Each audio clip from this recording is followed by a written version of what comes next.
दोस्तों, दिन के 11 बजे का टाइम था। एक बहुत बड़े बैंक में एक बुजुर्ग व्यक्ति, जिन्होंने साधारण से कपड़े पहन रखे हैं और उनके हाथ में एक पुराना सा लिफाफा है, उसे लेकर वह बैंक के अंदर घुस जाते हैं। लेकिन जैसे ही वह बुजुर्ग व्यक्ति उस बैंक के अंदर घुसे थे, तो वहां पर जितने भी कस्टमर थे और जितने भी बैंक के कर्मचारी थे, वह अजीब निगाहों से उस बुजुर्ग व्यक्ति की तरफ देखने लगते हैं। उन बुजुर्ग व्यक्ति का नाम था हरपाल सिंह। हरपाल सिंह जी, जिनके एक हाथ में छड़ी है और एक हाथ में उन्होंने पुराना सा लिफाफा पकड़ रखा है, वह धीरे धीरे काउंटर की तरफ बढ़ने लगते हैं, जो काउंटर ग्राहकों के लिए था। और ग्राहकों की मदद करने के लिए एक महिला वहां पर बैठी हुई थी, जिस महिला का नाम था संगीता। अब वह धीरे धीरे संगीता की तरफ पहुंच गए थे, लेकिन बैंक के अंदर जितने भी लोग थे और जितने भी बैंक के कर्मचारी थे, सभी की निगाहें हरपाल सिंह जी के ऊपर टिकी हुई थी। इसके बाद वह संगीता के पास जाते हैं और जाने के बाद बड़ी ही विनम्रता से कहते हैं कि देखिए मैडम, मेरे अकाउंट में क्या हो गया है, ये अच्छी तरह से चल नहीं रहा है।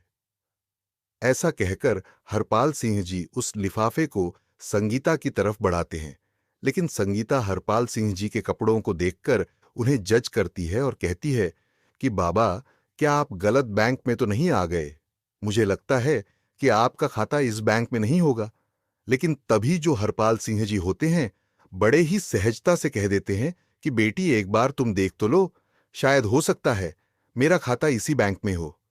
उसके बाद संगीता लिफाफा रखते हुए उनसे कह देती है कि बाबा, इसमें थोड़ा सा टाइम लगेगा और आपको थोड़ी देर तक वेट करना होगा। ऐसा कहकर संगीता और बैंक में मौजूद अन्य लोगों का काम करने लगती है और हरपाल सिंह जी वहीं पर खड़ा होकर वेट करने लगते हैं। थोड़ी देर तक वह वेट करते हैं और वेट करने के बाद दोबारा से कहने लगते हैं कि बेटी, अगर तुम थोड़ा बिजी हो तो तुम मैनेजर को फोन कर दो। दरअसल मुझे उससे भी कुछ काम है, तो मैं उनसे कुछ बात कर लेता हूं। इसके बाद संगीता ना चाहते हुए भी अपना फोन उठाती है और फोन उठाकर मैनेजर के केबिन का नंबर डायल कर देती है। उसने फोन किया था। फोन करने के बाद मैनेजर को बता दिया था कि एक बुजुर्ग व्यक्ति आपसे मिलना चाहते हैं, आप कहो तो मैं उनको वहां पर भेज देती हूं। इसके बाद जो मैनेजर होता है, वहीं से हरपाल सिंह जी को देखने लगता है। हरपाल सिंह जी बड़े ही साधारण दिखाई दे रहे थे। तो तभी मैनेजर फोन पर संगीता से पूछने लगता है कि क्या यह हमारे बैंक का कस्टमर है या फिर ऐसे ही कुछ मुंह उठाकर चला आया है। तो वह कहती है कि सर, यह बात तो मुझे नहीं पता है, लेकिन ये आपसे मिलने की बात कर रहे हैं। तो उसके बाद मैनेजर कह देता है कि ऐसे लोगों के लिए मेरे पास टाइम नहीं है, तुम ऐसा करो, इन्हें बिठा दो और थोड़ी देर बैठकर यहां से चले जाएंगे। ऐसा कहकर संगीता को आदेश मिल गया था बैंक मैनेजर की तरफ से, और संगीता हरपाल सिंह जी को वहां पर वेटिंग एरिया में बैठा देती है। कहती है कि बाबा, आप वहां पर बैठ जाओ, थोड़ी देर में मैनेजर साहब फ्री हो जाएंगे और उसके बाद आपसे मिल लेंगे। इसके बाद हरपाल सिंह जी वहां से टहलते हुए वेटिंग एरिया की तरफ चले जाते हैं और वहां पर कोने में रखी हुई एक चेयर पर जाकर बैठ जाते हैं। सभी लोग अभी तक भी हरपाल सिंह जी की तरफ देख रहे थे, क्योंकि वहां पर जितने भी कस्टमर आया करते, वह अच्छे खासे सूट बूट में आया करते। लेकिन हरपाल सिंह जी ने साधारण से कपड़े पहन रखे थे और देखने से लग भी नहीं रहा था कि इनका अकाउंट इस बैंक में होगा, क्योंकि उस बैंक के अंदर काफी अमीर लोगों के अकाउंट रहा करते थे और यहां पर हरपाल सिंह जी का अकाउंट होने का कोई सवाल ही पैदा नहीं हो रहा था। इसी वजह से हरपाल सिंह जी आकर्षण का केंद्र बन गए थे और सभी लोग उनकी तरफ घूर घूर कर देखे जा रहे थे और तरह तरह की बातें उनके बारे में बना रहे थे। ये बातें हरपाल सिंह जी को भी सुनाई देती हैं, लेकिन वह इन सभी चीजों को इग्नोर करते हैं और अपना नंबर आने का वेट करते रहते हैं। वह सोचते हैं कि थोड़ी देर में मैनेजर आएगा और उससे मैं बात कर लूंगा। इस बैंक के अंदर एक और व्यक्ति छोटी पोस्ट पर काम किया करता था, जिसका नाम था पवन। पवन अभी बाहर गया हुआ था और जैसे ही वह बैंक के अंदर आता है, तो वह देखता है कि एक बुजुर्ग व्यक्ति जो कि वेटिंग एरिया में बैठा हुआ है, उसकी तरफ सभी लोग देख रहे हैं और उसके बारे में तरह तरह की बातें कर रहे हैं। कोई उसे भिखमंगा कह रहा है और कोई कह रहा है कि इस बैंक के अंदर तो इसका अकाउंट हो ही नहीं सकता। और ये यहाँ पर कैसे आ गया, ऐसे लोगों को इन लोगों ने क्यों बैठा रखा है। इस तरह की बातें उसके बारे में चल रही थी और ये सभी बातें पवन भी सुन लेता है।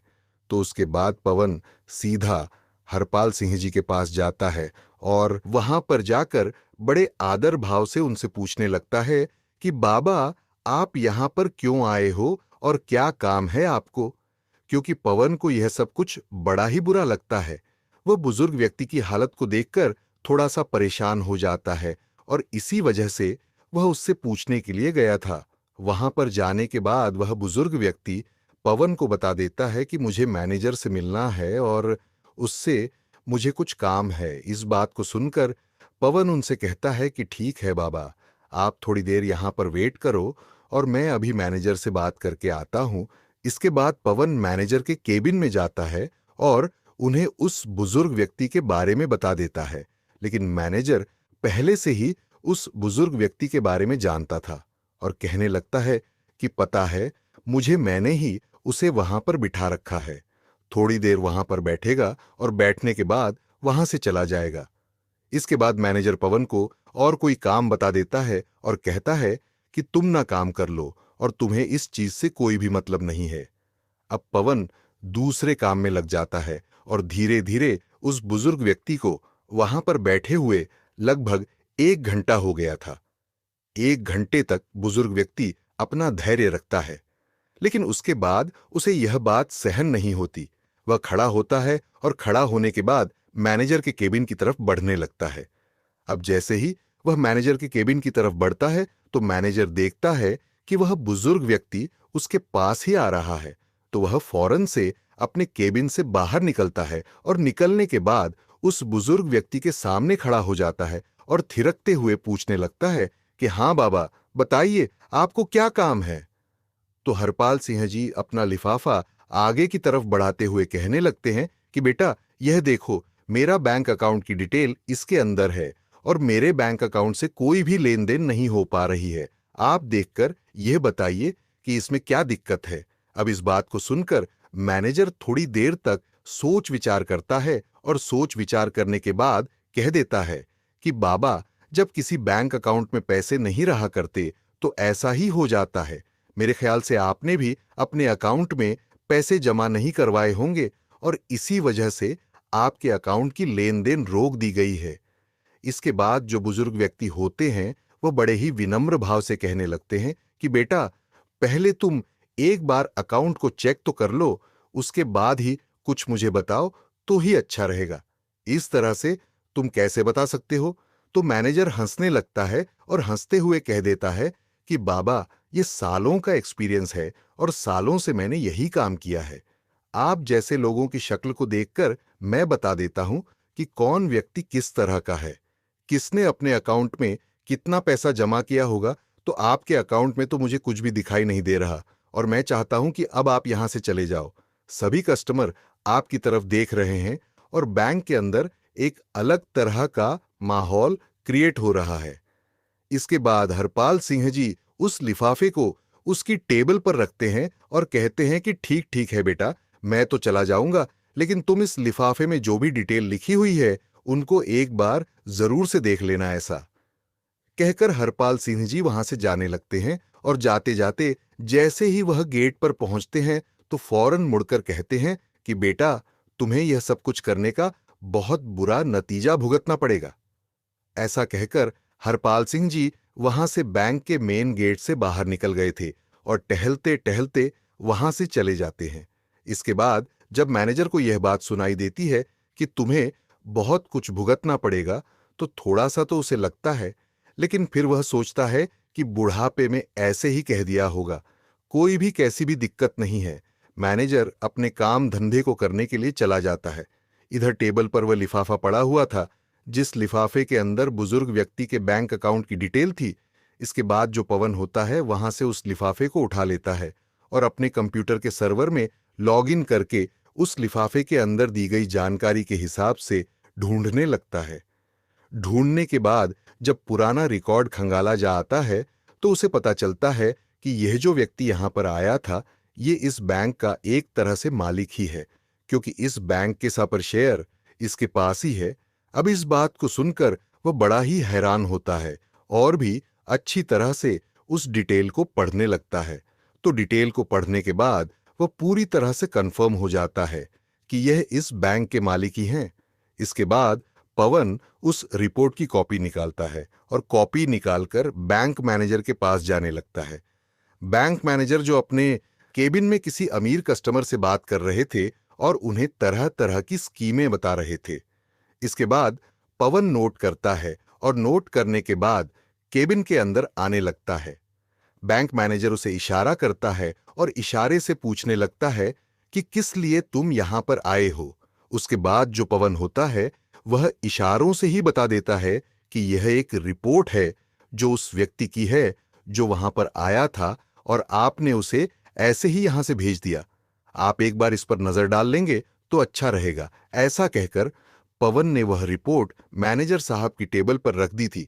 लेकिन तभी जो मैनेजर साहब होते हैं अपने उस क्लाइंट से थोड़ी देर के लिए एक्सक्यूज लेते हैं और कहते हैं कि देखो भाई पवन, हमारे पास ऐसे वैसे लोगों के लिए टाइम नहीं है। इसके बाद पवन बड़े आदर भाव से मैनेजर साहब से कहने लगता है कि अगर आप इसको एक बार देख ले तो बड़ा ही अच्छा रहेगा। लेकिन जो मैनेजर है वह उस रिपोर्ट को आगे की तरफ सरका हुए कहता है कि मुझे इसको नहीं देखना और मुझे ऐसे कस्टमर में कोई भी दिलचस्पी नहीं है। ऐसा कहकर उसने रिपोर्ट को पवन की तरफ बढ़ा दिया था और पवन उस रिपोर्ट को वहां से लेकर अपने काम धंधे में लग जाता है। बैंक के अंदर का माहौल अब शांत हो गया था। सभी लोग अपने काम धंधे में लग गए थे और धीरे धीरे शाम हो जाती है।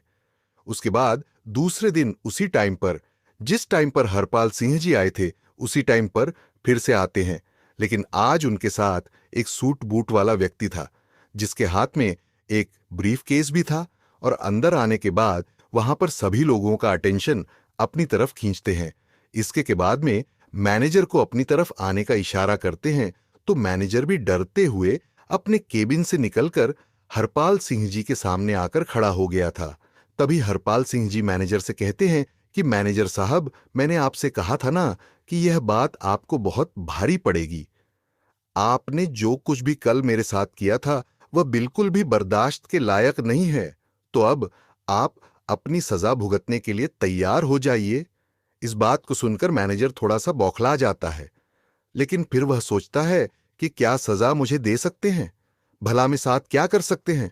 उसके बाद हरपाल सिंह जी कहते हैं कि तुम्हें मैनेजर के पद से हटाया जा रहा है और तुम्हारी जगह इस बैंक में काम करने वाले पवन को मैनेजर बनाया जा रहा है और तुम्हें फील्ड का काम देखना होगा। इस बात को सुनकर मैनेजर थोड़ा सा बौखला जाता है और वह कहने लगता है कि आप होते कौन हो मुझे इस तरह से हटाने वाले।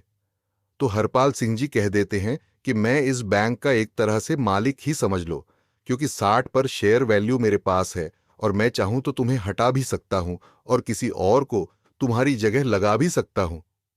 यह बात सुनकर बैंक के अंदर जितने भी कर्मचारी थे और जो कुछ कस्टमर कल भी इस बैंक के अंदर आए थे और आज भी आए थे, वह सभी लोग एकदम से हैरान हो जाते हैं और हरपाल सिंह जी की तरफ फटी की फटी रह गई निगाहों से देखने लगते हैं। इसके बाद वह व्यक्ति जो हरपाल सिंह जी के साथ आया था वह अपने उस सूटकेस को खोलता है और खोलने के बाद उसमें से एक डॉक्यूमेंट निकालता है जो कि पवन की प्रमोशन का था। उसे एक बैंक मैनेजर बना दिया गया था। इसके बाद में दूसरा लेटर निकलता है जिसको बैंक मैनेजर को दे देता है और कहता है कि अगर तुम्हें फील्ड में ड्यूटी करनी है तो तुम बेशक से कर लो, लेकिन मैनेजर बनकर तुम इस बैंक में नहीं रह सकते। यह बात सुनकर मैनेजर के पसीने छूटने लगते हैं और वह अपनी कल की गलती के लिए बुजुर्ग व्यक्ति से माफी मांगने लगता है। लेकिन तभी जो हरपाल सिंह जी होते हैं वह उसे उठाते हैं और कहते हैं कि माफी किस बात की मांग रहे हो और मैं किस वजह से तुम्हें माफ कर दूं। तुमने मेरे साथ जो व्यवहार किया था वह हमारे इस बैंक की पॉलिसी के खिलाफ है। क्या तुमने कभी भी इस बैंक की पॉलिसी नहीं पढ़ी? यहां पर गरीब और अमीर में कोई भी फर्क नहीं किया जाएगा और सभी को एक ही पलड़े में तोला जाएगा। दरअसल इस बैंक की स्थापना हरपाल सिंह जी ने की थी और उन्होंने यह बात पहले ही घोषित कर दी थी कि इस बैंक के अंदर किसी को भी गरीब नहीं समझा जाएगा और ना ही किसी को ज्यादा अमीर समझा जाएगा। सभी के साथ सामान्य व्यवहार किया जाएगा और कोई भी बैंक का स्टाफ ऐसा करता है तो उसके खिलाफ कड़ी से कड़ी कार्रवाई की जाएगी। तो हरपाल सिंह जी कहते हैं कि वह तो मैं तुम पर रहम कर रहा हूं कि तुम्हें काम करने योग्य छोड़ रहा हूं, वरना मैं चाहूं तो तुझे यहां से हटा भी सकता हूं। जो तुमने मेरे साथ किया है वह बिल्कुल भी किसी के साथ नहीं होना चाहिए। तुम्हारे बैंक में काम करने वाला पवन, जिसके हाथ में कुछ भी नहीं था, लेकिन फिर भी उसने मुझसे आकर पूछा और मेरे लिए कुछ करना चाहा, तो इस पोस्ट के लिए वह असली हकदार है, ताकि वह ग्राहकों को अच्छी तरह से समझ सके और उनके कपड़ों को देखकर उनको को जज ना कर सके। ऐसा कहकर हरपाल सिंह जी संगीता को बुलाते हैं और संगीता को भी इस बात के बारे में फटकार लगाते हैं। कहते हैं कि मैं पहली गलती समझकर तुम्हारी इसे माफ कर रहा हूं, लेकिन बैंक के अंदर कोई भी व्यक्ति अगर आए तो उसको उसके कपड़ों से जज नहीं करना है, उसके बारे में तसल्ली से देखना चाहिए।